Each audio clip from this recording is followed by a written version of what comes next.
the Japan thing, and I've noticed, you know, in selling some Starlingear stuff here in the States, it's kind of hard to explain to folks that, you know, like a lot of, in other words, the Americans kind of don't understand that whole Japanese dynamic, and yeah. the you know, and as you start to see some of those video clips of appearances and stuff you've done over there, and some, you know, the trunk shows and stuff. I mean, it is just a radically different environment than the States. You know, that's why it's enjoyable to have a market in the States. I love doing the knife stuff and all that, but Japan is like the driving force. You know, this company is, you know, it's geared, like we've done specifically stuff for the United States market now. Whereas before we never did, you know, because but it's enjoyable. Like I enjoy the knife shows and I enjoy doing like beads and stuff, but it's one of those things, like if we can do beads and get them done, we do them, but the core is Japan, because it's just, they're voracious, man. They just consume, you know, luckily. Right. I mean, the tsunami slowed us down a bit, but it's back up and running, you know, thankfully. But yeah, so it's nice that that's being the core. It's nice to just be able to do stuff for here and see people enjoy it. I always say the knife market, the USN, like that market is the closest to a Japanese style, like where people get excited. Yeah, I like that, because it's not about selling a piece of silver, a piece of bronze. It's truly like something that was made, you know, by a couple of dudes that, you know. Yeah, and it's definitely more of a personal thing, and I don't know whether that's a cultural thing in Japan, that it seems like there's a wider acceptance of that, you know. Well, there's a far deeper appreciation on a wider level, because there's still hand-making swords that take, you know, 2 years to make. Yeah, there's some little Japanese guy beating the shit out of pieces of steel. They're truly into like the lines, and they're always saying, oh, like balance is really important, and you know, like I've always told people, the sound is important to me, and that's something that they pick up on too, you know. So it's really you know, a very, you can't blow that market, man. You can blow, I've seen people blow their market, like get, you know, their ego, or they try to go, well, if I made this much this year, if I do more, I can make more next year. But it doesn't work like that. The equation doesn't work like that. Because just like the little old Japanese dude in the mountains, you can't make more like that. Yeah. You know, like it's not a matter of, I'm just going to, you know, I'm going to get 8 guys to beat on the steel now. You know, because now it's not, every step it gets removed away from the artist, it's less special, and people pick up on that. You know? Definitely. And, so, you know, I think, you know, I also wanted, you know, we talk about your work in different mediums and stuff, but with you kind of, you haven't gone the digital route in terms of the sculpting. No. Right? And maybe talk about why that, you know, like, it's not, you're obviously not technophobic, you know. No, I'm not opposed to it, but I would love to learn. There's a program called ZBrush where you can sculpt in the computer. I would love to learn that. I don't have anything against that. I just don't have the time to do it. But I also, there's something about being over that stove and having the feedback of, because then if I took that all digital, then I've got my artwork digital, my sculpting digital, and then so I'm staring at a screen all fucking day for everything. I just can't, like, there's something about the feedback of the wax and burning the shit out of yourself and doing the tactile thing rather than being, you know, totally plugged into the matrix. And plus, you know?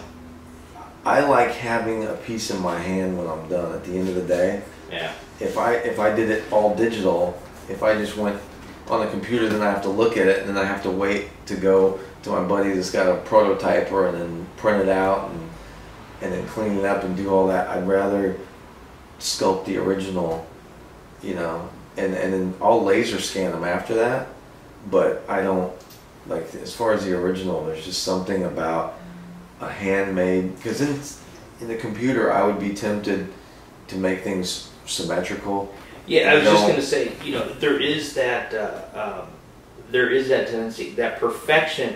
Almost when you get to that mathematic perfection, the eye doesn't like it. Yeah, you've now sterilized it, and totally. It's become clinical in a way. Yeah, you know? you can see it in people's work. You can see it. I can peg it in a second. It's just dead. Yeah, the stuff becomes dead, and it just has. There's something. That's the part of the equation that no one can really put into words or put. It's that energy or whatever it is that you put into it. It comes out of it, and when it's on a computer, there's no life. There's no energy. It's a weird thing, man. It's truly mathematical because, I mean, I don't want to get into the whole thing, but everything's running a certain vibration. right. And you have to, your job as an artist that has a natural ability to just make cool shit, whether it's a painting or whatever, you've got the ability to move that wax around just to the point where it's vibing on a level where everyone can get it, and everyone goes, "Oh, that's cool." Rather than like, hey, this radius is exactly, you know, this dot point, you know, and it's, you know, carried out to 10 decimal places and it's perfect. Yeah. But there is something that the eye picks up on, and even cavemen like me, who's not an arty guy, you know, like you just hold it, and like I said, there's almost that detached feel that you know, it's almost clinical, you know, at that point, rather than it being organic kind of feel to it, you know. Yeah, and I think that, there's a lot of things that happen when you're working, like if you're working in wax or clay, you'll make a mistake, and then, wow, that looks kind of cool, and you start going with that. Your accidents almost take you, it's almost like driving with no destination. You know, like, oh shit, I took a wrong turn. Well, this is cool. You know? Yeah, and you can't, I don't think that happens as much on computer. I know a lot of guys that do stuff on computer, and they do some really cool stuff, but it really takes a lot, because even when they're doing stuff in computer, once it gets output, it's still retouched by hand. Yeah. And that's the only way it looks really good, because if it's just straight computer, it just doesn't have that thing. Right. You know. So yeah, I don't ever want to. God, if I put something out that was sterile, that's what I was even worried about with the Spartan helmet. I really didn't want to do it. Jade convinced me to do it because I was like, man, I think I sculpted that a little too even. I just wasn't feeling it, and so I had to put more curves on it just to satisfy my own ego. Yeah, so it doesn't become architectural at that point. Right? Yeah, because like the Kamikaze is one of them that I sculpted pretty even, but even when you look at it, it's off. Yeah. But it's even enough to. It's not sterile, you know. It didn't pass that point. So. Right. But it's it's a cool thing just seeing where things go. You know? Oh, totally. So so how did you a lot of the guys that are going to be watching this are USNers and stuff, and how did you become involved with the USN? What made you aware of it, and how did Jade was because we were both in the knives. Yeah. Like when I met, that was definitely a common. You meet certain guys that you just have that common. Whether it's guns, knives, strip joints, whatever it is, it's, you just burritos. Got that guy. Yeah, burritos. Yeah. That was up on my list. Yeah, I got some burrito pals. Yeah, no worries. So, I was checking out knives, and then he goes, dude, there's this website where you can find these cool knife makers, and then we started checking it out, and then that's how initially I became aware of the USN, and then once, I can't remember exactly how it happened, but Jade started showing, like, I remember Jade introduced me to Eric at one point after Eric had seen Starlingear, right? And then I did some artwork for the USN. Mm-hmm.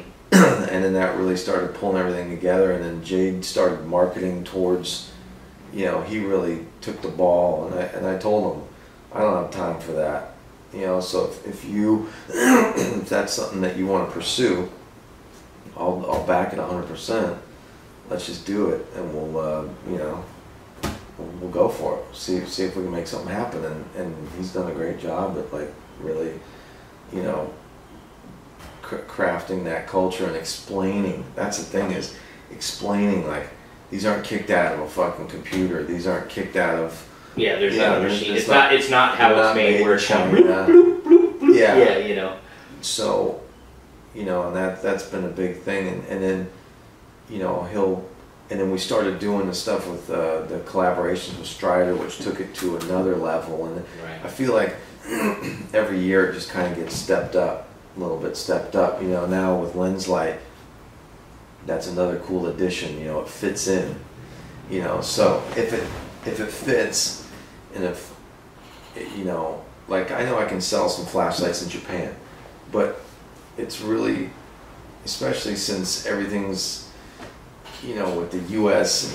and you know, I don't want to get into foreign policy and all that stuff. It's kind of cool to keep certain things in the U.S. for the guys in the U.S. You know, I kind of like that whole thing. So, and made in the USA and all that kind of stuff. So, it's been a real cool thing